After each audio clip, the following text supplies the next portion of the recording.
AP deputy CM Pawan Kalyan ఇవాళ కేరళకు వెళ్లనున్నారు. నేటి నుంచి దాదాపు 20 రోజుల పాటు కేరళలోని ప్రకృతి వైద్య చికిత్స కేంద్రంలో ఆయన ఉండనున్నారు. తరచూ అనారోగ్య సమస్యలకు గురవుతున్న పవన్ కళ్యాణ్ ఇటీవల భుజానికి శస్త్రచికిత్స కూడా చేయించుకున్నారు. ఈ నేపథ్యంలో ఆరోగ్యంపై ప్రత్యేక దృష్టి సారిస్తూ ప్రకృతి వైద్య చికిత్స తీసుకున్నట్లు తెలుస్తోంది.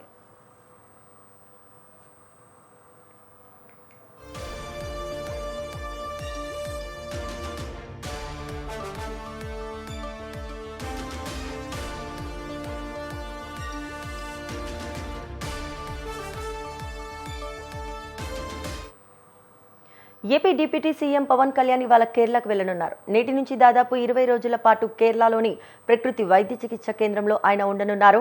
తరచూ అనారోగ్య సమస్యలకు గురవుతున్న పవన్ కళ్యాణ్ ఇటీవల భుజానికి శస్త్రచికిత్స కూడా చేయించుకున్నారు. ఈ నేపథ్యంలో ఆరోగ్యంపై ప్రత్యేక దృష్టి సారిస్తూ ప్రకృతి వైద్య చికిత్స తీసుకున్నట్లు తెలుస్తోంది.